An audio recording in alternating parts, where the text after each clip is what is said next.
Brought to you by NBC bearing, भारताची पहिली bearing उत्पादक। एक तर माधुरीला परत आणल्याशिवाय आणि बाकी देवस्थानकडे जे हत्या आहेत त्यांच्याकडे वाकड्या नजरेनं बघायचं नाही याची खात्री झाल्याशिवाय आमचा लढा संपणार नाही।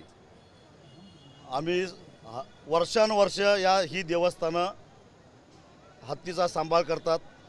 पेटाचं ऐकून हत्ती जंगलात सोडल्यानंतर काय होतं हे ज्योतिबाच्या सुंदर हत्तीचं उदाहरण आपल्या समोर आहे। मुळामध्ये पेटाला हे समजायला पाहिजे हत्तीमध्ये दोन प्रकार आहेत। जवळजवळ 1000 वर्षापूर्वीपासून अनेक राजे राजवाडे मंदिरं हे हत्ती बाळगत होते। आत्ताचे जे पाळीव हत्ती आहेत ते त्यांची प्रजाती आहे, त्यांना जंगलाचं काही माहीत नाही। त्यांचा जीनच माणसामध्ये राहण्यामुळे विकसित झालेला आहे आणि जंगलात राहणारे हत्ती वेगळे आहेत। तेव्हा जंगलातले हत्ती अनुसूचित 1 मध्ये येतात, हे येत नाहीत, हे कळायला पाहिजे। परंतु जनतेच्या अज्ञानाचा गैरफायदा घेऊन ही मंडळी विनाकारण अशा पद्धतीनं या मंदिरांच्या ताब्यामध्ये असणारे हत्तींना त्रास देत आहेत। हे बंद करावं, पंतप्रधानांनी लक्ष घालावं, मुख्यमंत्र्यांनी लक्ष घालावं आणि अंबानींना त्यांनी सांगावं एक माणसापेक्षा आम्हाला महाराष्ट्राची 14 कोटी जनता महत्त्वाची आहे। हे सार्वमत आहे, लक्षात ठेवा। कारण जाती धर्माच्या पलीकडे जाऊन, गटातटाच्या आणि पक्षाच्या पलीकडे जाऊन या अगदी सोशल मीडियावर असेल, इतर मीडियावर असेल, जनमानसानं जी प्रतिक्रिया व्यक्त केली त्याचं हे उत्तम उदाहरण आहे। मग सर्वसामान्य जनतेची भावना जर का अशी असेल तर मग मोदी साहेब, फडणवीस साहेब नेमकं कुणाच्या बाजूने राहणार आहेत हे आम्हाला बघायचं आहे आणि त्यांनी जनतेच्या बाजूने राहावं अशी आमची त्यांच्याकडून अपेक्षा आहे।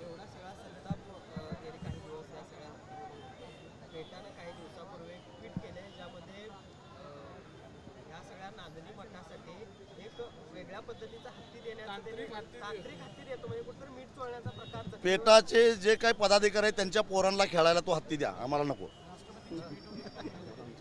राष्ट्रपतींची भेट घेणार आहे आपण? हो, पुढच्या आठवड्यामध्ये आम्ही राष्ट्रपतींची भेट घेणार आहोत आणि त्यांना आतापर्यंत पोस्टानं पाठवलेला दयेचा अर्ज असेल किंवा आज दिलेला असेल हे सगळं दाखवून जर सर्वसामान्य जनतेची ही भावना असेल तर महामहिम राष्ट्रपतींनी हस्तक्षेप करावा आणि सुप्रीम कोर्टाचा निर्णय बदलावा अशी विनंती आम्ही त्यांना करणार आहोत।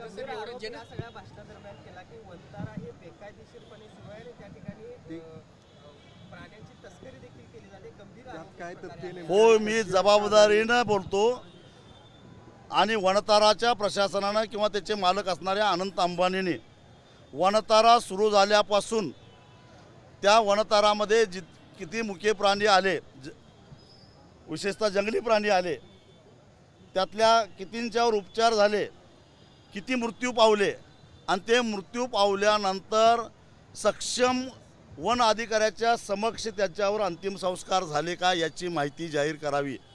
आपला कायदा असं सांगतो की एखादा जंगली प्राणी जर मृत झाला तर सक्षम अधिकाऱ्यासमोर त्याच्यावर अंतिम संस्कार करायचे आहेत। मग हा कायदा अंबानींना नाही का? का नाही तिथं होत? दुसरी गोष्ट की त्यांनी हे जे वनतारा हे ठिकाण केलेलं आहे, प्राणी संग्रहालय जे केलेलं आहे ते 1978चा जो कायदा आहे त्या कायद्यानुसार CZA म्हणजे सेंट्रल झू अथॉरिटीकडे नोंद आहे का? नोंद नसेल तर कुठल्या अधिकारात ते हे प्राणी पाळतात याचं सुद्धा वनताराच्या प्रशासनानं किंवा अनंत अंबानीनं उत्तर दिलं पाहिजे।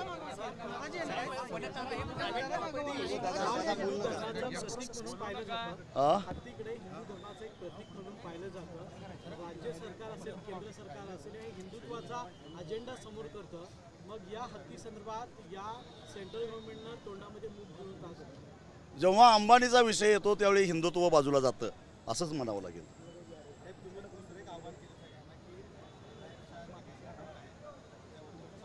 माझे मुकेश अंबानी साहेबांना तुमच्या सगळ्यांच्या माध्यमातून करते, आमच्यासारख्याला भेटतच नाहीत।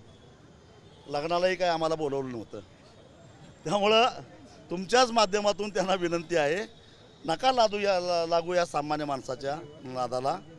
आमचा हत्ती परत द्या, भांडण मिटवून टाकू. वनतारामधून एक व्हिडिओ जारी करण्यात आला आहे. त्याच्यात हत्ती आहे, माधुरी हत्तीचे संगोपन आणि उपचार देखील करत असं देखील ते सांगतात. अहो त्यांनी ते कुंड दाखवलं, त्याच्यापेक्षा मोठी आमची पंचगंगा नदी आहे, तिथं डुंबत होती ती. कुठलं कुंड काढले बारकं एवढं वाटीसारखं? हे काय करणार आहे त्याची जोपासना? आपण एक भाषणामध्ये म्हटलात की आम्हाला मुंबईला धडक मारायला लावू नका. एक राज्य सरकारला इशारा दिलेला आहे, काय नेमकं? हो दिलेला आहे. जर कारण मी बघितलेलं आहे, अंबानीचा विषय आला की प्रशासन आमच्यावर दडपशाही करतं, पोलीस आमच्यावर दडपशाही करतात, नियमबाह्यरित्या प्रशासन वागतं. रात्रीच्या वेळी हत्तीची वाहतूक झालीच कशी? 15 तारखेला उच्च न्यायालयाचा निकाल लागतो, पेटाला अर्ध्या तासाच्या आत ऑर्डर मिळते, मठाला मात्र 3 दिवसांनी म्हणजे 18 तारखेला मिळते. हे गौड बंगाल काय आहे? त्याचबरोबर 29 तारखेला दुपारी 3 वाजता सर्वोच्च न्यायालयामध्ये अपील फेटाळलं जातं आणि 4 वाजता अॅन्युअल ॲम्ब्युलन्स लगेच नांदणीमध्ये येते. हा काय प्रकार आहे? म्हणजे कायदा नियम प्रशासन वाकवून एका उद्योगपतीसाठी जर असं होत असेल तर का आम्ही संताप व्यक्त करू नये?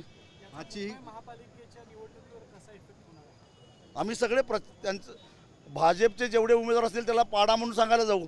जर भाजप आमच्या धार्मिक भावनांचा आदर करणार नसेल, जे धर्माच्या आधारानं राजकारण करतात, आमच्या मंदिरांची परंपरा मोडीत काढणाऱ्या अंबानीवर काय कारवाई करणार नसतील, तर आम्ही तिथल्या मतदारांना जाऊन सांगू यांचं धार्मिकत्व, यांचं हिंदुत्व हे झूट आहे, यांनी अंबानीकडे घाण टावले. आजची ही गर्दी काय सांगते नेमकी आणि काय इशारा आज आजची गर्दी ही राज्यकर्त्यांना इशारा देणारी आहे. उद्योगपतींच्या नादाला लागू नका, सामान्य माणसाच्या प्रश्नाकडे लक्ष द्या, हेच इशारा देते. सीमा भागामध्ये अजून किती मठ आहेत, किती हत्ती आहेत आणि पुढचं तुमचं हे कसं असतं? एक शेडबाळला आहे, दुसरा अलकनूरला आहे, रायबाग जवळ बेळगाव जिल्ह्यामध्ये, आणि रायचूरमध्ये एक मठ आहे. ह्या 3 हत्तींना पेटानं तक्रार केल्यामुळं बेंगलोर उच्च न्यायालयानं उद्या सुनावणी ठेवली आहे.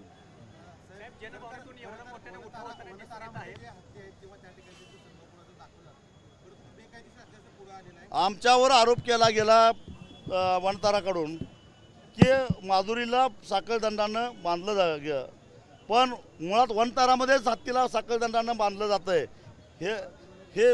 हा फोटो मीच प्रकाशित केलेला आहे. मग त्यांचं वनतारावर कोण कारवाई करणार? एवढा विरोध होताना मोठा होताना दिसून येत आहे. काय असणार नेमकी आणि हत्ती खरंच आता परत येईल? राष्ट्रपतींना भेटून येतो आणि मग पुढचं ठरवू, पण आम्ही गप्प बसणार नाही. वनताराची चौकशी झाली. मी मगाशीच म्हटलं, वनतारा स्थापन झाल्यापासून म्हणजे बेकायदेशीरच आहे, पण किमान कार्यरत झाल्यापासून किती प्राणी आले, ते अधिकृत आले का, त्यांना परमिट होतं का, काही परदेशातनंही प्राणी आले अशी माझी माहिती आहे. ते कशाच्या आधारानं आले ह्याची चौकशी झाली पाहिजे.